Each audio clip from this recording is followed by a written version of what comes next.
pretty sure at some point I was going to get him on stage. Joe has a great career. He's worked at ABC News and CNN and Sky and all sorts of places. He's been a political consultant and advisor to pretty much all the Democrats, some of whom even won.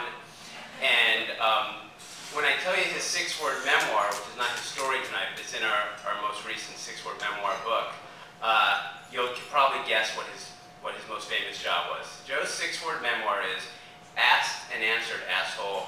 Next question. I'd like to bring to the stage President Clinton's former press secretary, Joe Lockhart.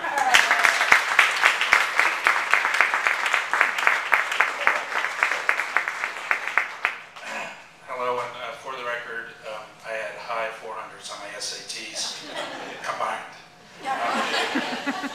My story is about the lessons fathers teach their sons and how we learn them. By way of background, I grew up about 30 minutes from here, but it could have been anywhere in America. It was suburbia. I had a pretty unremarkable childhood.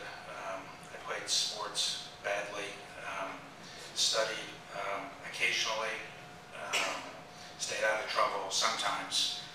And probably the only thing that was unique, or I thought was unique, was my relationship with my dad.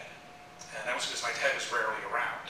While other kids' dads were teaching them the finer points of baseball or taking them fishing, my dad was traveling the world. He was a journalist for NBC News, so he was always off at an Olympics or a space shot or political conventions. In fact, I have attended more political conventions, national political conventions, than he attended my baseball games by a long shot. But there was some upside to this. My dad used to take us at times, particularly me, as I had 4 sisters and me, and he would sometimes decide it was time to bond with the son and take me along to things. And we'd go to conventions as a family. My favorite was Miami Beach in 1972. I was 13, and it was my favorite because we were there for the whole summer. And in one afternoon, volunteering at the McGovern campaigns, I found out what a hippie was, a zippy, pot, which I'd never heard of, and tear gas, which broke up the meeting that I was in. So, but you know, and as I think Larry was saying, I have gotten into politics. It wasn't really my dad's influence, though. That's not what my story is about. In fact, I got into politics in spite of my dad.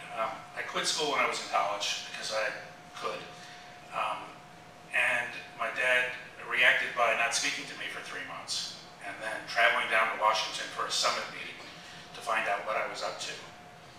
And we sat and we talked, and after a while he calmed down a little bit, and he asked me what I wanted to do, and I said, that's the problem, that's why I quit. I don't know what I want to do, and I don't want to be a college graduate and not know what I want to do.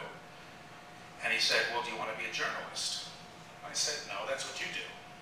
Any 20-year-old has to have contempt for his dad. And he said, well, you seem to be interested in politics. Would you ever want to run for office? And I said, no, you have to be nice to people. And he said, he looked at me and he got a kind of funny look on his face and he goes, you know, there are people in politics who get to tell people like me what to do. And I said, tell me more about that. And literally that's how my career was launched. In fact, the lessons that I learned from my dad, I learned one Christmas day. And my dad really, I think, had 2 rules in the world. There were 2 things that you could commit a crime by doing. One was missing an opportunity that life presented to you, and the second was missing an opportunity to laugh. So I'll tell you the story about this Christmas day. It was a big day for my oldest sister. She was the oldest. She had an apartment on the Upper West Side that she was very proud of, and she invited the entire family. It was the first time I'd ever not been at my parents' house, and she put together a great Christmas dinner. Now, I was a little bored at Christmas dinner because people were talking about things other than me, and that didn't hold my interest. And I found myself kind of playing with this wine glass and just being completely bored. And before I knew it, I bit a little too hard on it, and the wine glass exploded in my mouth. And you know, it was a little traumatic, and I ran to the kitchen. And my dad ran after me, I thought, to take care of me. And he came into the kitchen, and he looked at me and said, is everything okay? And I had taken a bunch of pieces of glass in my mouth, but magically nothing was hurt, nothing was cut. And he said, are you sure you're okay? And I said, yeah. And I said, let's go back. And he goes, no, wait a second. And he went into the refrigerator and pulled out the extra can of cranberry sauce.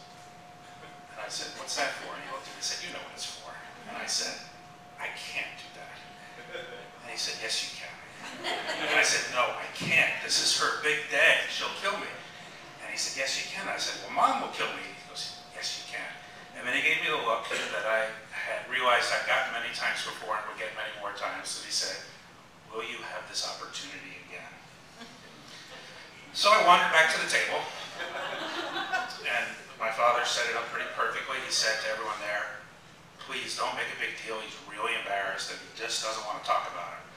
So I sat for about 3 minutes and then very slowly let the cranberry juice come out of the corner of my mouth. Well, first my mother screamed, and then my sister threw something at me and I did bleed for real. But that was my lesson from my dad, and I realized as I went through my life, I would channel that often. When I went to a interview at a big TV station and went into the wrong room and the wrong interview, and somehow they offered me a job as an on-camera reporter, even though I'd never been near a camera. I thought, "Do I have this opportunity again?" And when I was somehow in the Oval Office talking to the President of the United States, and he offered me the job as his press secretary, and I kind of didn't know he was being impeached at the time, and that no one else had applied, but I thought, well, I have this opportunity again. And when on my first trip as press secretary, I stayed out doing research or drinking, could be one or the other, I'm not sure, in Moscow until 5:30, and missed the motorcade and ended up in Moscow alone, speaking only English and without a passport. When I finally caught up with the traveling party, with the president, I chose to explain my actions by blaming it on the president's relationship with Monica Lewinsky. They got written, but I thought that was an opportunity. And finally, and for me most importantly, when my dad got sick, and this is a recurring theme here, but sorry, we're going to get cheery later. When my dad got sick, he was diagnosed with lung cancer. I decided to quit my job and quote unquote take care of him, which was more like just hanging out with him. And he really was fighting me at the beginning. And he said, "You really can't quit your job. I'm fine, I'm fine." And I realized that I finally had my moment and I had finally grown up because I gave him the look. And I didn't have to even say it. And the argument was over because he knew